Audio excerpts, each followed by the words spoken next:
Assalamu alaikum students, moving on to exercise 3.6 of unit number 3 variations. This exercise is related with joint variation.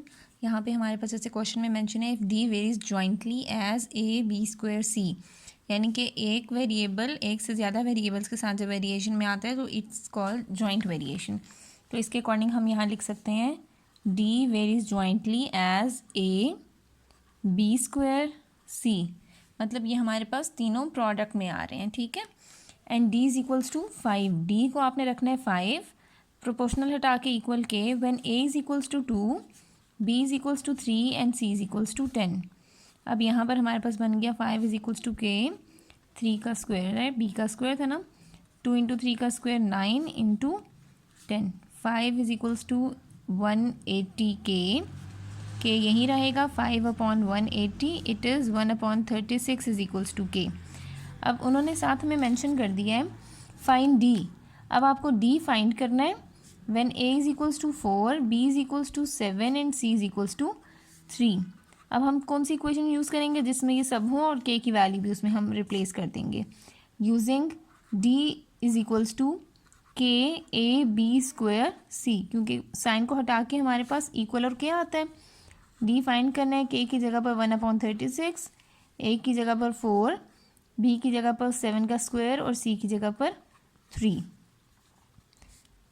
4 7 का square 49 into 3 divided by 36. 3 1 ज़ा 3, 3 12 ज़ा 36. D is equals to 4 into 49 divided by 12. 4 1 ज़ा 4, 4 3 ज़ा 12. 49/3 हमारे पास आ गई d की value. D is equals to 49/3, ये D की वैल्यू आ गई हमारे पास. ओके. अब इसी तरह सेकंड क्वेश्चन में उन्होंने कहा v varies directly as a square, यानी कि वी डायरेक्टली वेरी कर रहे हैं ए स्क्वायर के साथ, and inversely as product of B C square, और इन्वर्सली वेरी कर रहा है बी सी स्क्वायर के प्रोडक्ट से. If we is equals to 2, इसकी हमारे पास इक्वेशन बनेगी k A square upon B C square. अब यहाँ पे जो वैल्यूज़ की मैंने उसको हम रिप्लेस कर देंगे. If we is equals to 2, k की वैल्यू हमने फाइंड करनी है. ए की जगह पर 8 का स्क्वायर, बी की जगह पर 7 और सी स्क्वायर. ठीक है. 2 इज इक्वल्स टू के 8 का square 64/7 into 4. 2 is equals to k 64/7 4 ज़ा 28. 2 इंटू 28 आ जाएगा यहाँ पर और 64 डिवाइड हो जाएगा, ये बन जाएगी के की वैल्यू. 2 1 ज़ा 2, 2 3 ज़ा 6, 2 28/32 इज इक्वल्स टू के. मज़ीद इसको हम जब सिंप्लीफाई करेंगे तो 4 7 ज़ा 28, 4 8 ज़ा 32, तो 7/8 हमारे पास आ गई के की वैल्यू. बट उन्होंने सेकंड केस में कहा हुआ है find the value of v. आपको वी कैलकुलेट करना है, तो हम एक यूज़ करेंगे कौन सी इक्वेशन को जिसमें था using V is equals to k A square upon B C square. आपको वी कैलकुलेट करना है व्हेन के की जगह पर आप रिप्लेस करोगे 7/8, ए की जगह पर आप लिखोगे 6 स्क्वायर, ये जो गिवन था, बी की जगह पर 3 और सी की जगह पर 1 का स्क्वायर. 7/8, 6 का स्क्वायर 36/3, 3 1 ज़ा 3, 3 12 ज़ा 36. V is equals to 7 into 12/8. Just यहाँ पे मैंने कटिंग किया. 4 3 ज़ा 12, 4 2 ज़ा 8. V is equals to 7 into 3, 21/2 हमारे पास वी की वैल्यू आ जाएगी. Okay, students, now in question number 3 we are given with if u varies directly as product of, u vary कर रहा है directly as product of x y cube and inversely as z square. ठीक है. तो इसमें हम लिख देते हैं u is equals to k x y cube upon z square. When and u is equals to 27, u है 27, k नहीं पता. When x is equals to 7, y is equals to 6, 6 का cube, and z is equals to 7, 7 का square. 27 is equals to के 7, 6 cube 216 upon 7 का square 49. 7 1 ज़ा 7, 7 7 ज़ा 49. 27 into 7 divided by 216 is equals to k. अगर हम इसको सिंप्लीफाई करें तो 3 9 ज़ा 27, 3 7 ज़ा 21, 3 2 ज़ा 6, 9 1 ज़ा 9, 9 8 ज़ा 72, 7/8 आ जाएगा हमारे पास के की वैल्यू. अब सेकंड यहाँ पे उन्होंने कह दिया find value of u. U की वैल्यू आपको फाइंड करनी है, तो हम क्या करेंगे using u is equals to k x y cube upon z square. आपको यू कैलकुलेट करना है। के है हमारे पास 7/8, एक्स है हमारे पास 6, वाई क्यूब है हमारे पास 2 का क्यूब, जी स्क्वायर है यानी कि 3 का square. U is equals to 7/8, 6, 2 का क्यूब 8 और 3 का स्क्वायर 9। 3 2 ज़ा 6, 3 3 ज़ा 9, 8 और 8 भी cancel.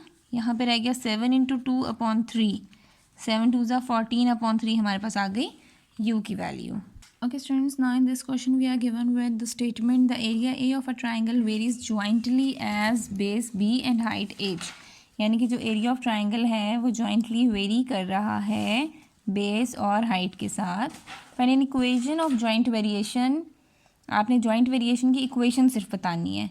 If a is equals to 100, b is equals to 25 and h is equals to 8, तो हमारे पास यहाँ पे a is equals to KBH हो जाएगा।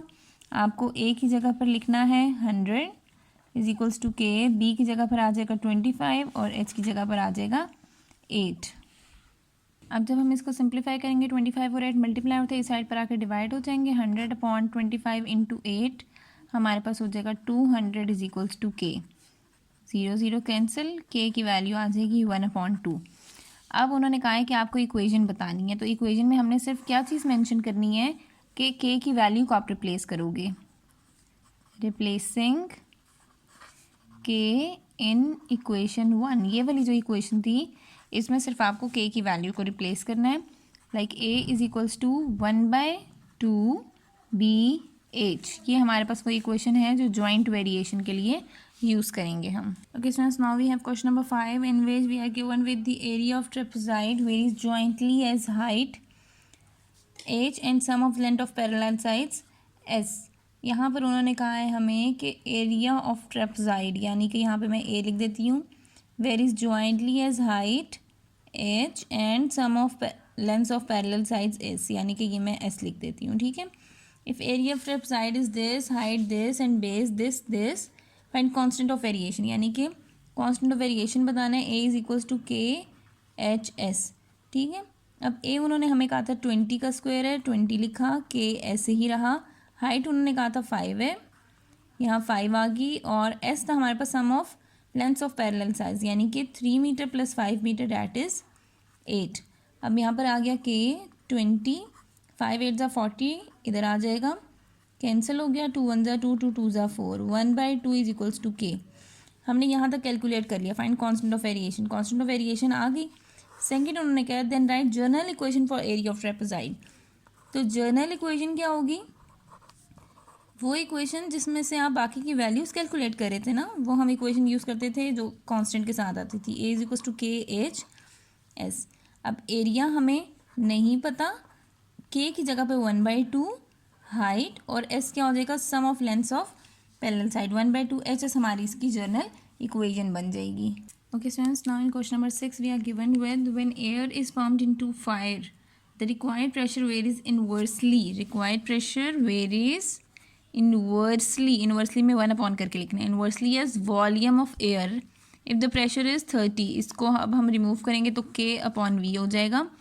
अब उन्होंने कहा है if the pressure is 30, pressure 30 है, when the volume is 140, volume क्या है 140, तो हमारे पास k की क्या वैल्यू आ जाएगी, 30 इंटू 140,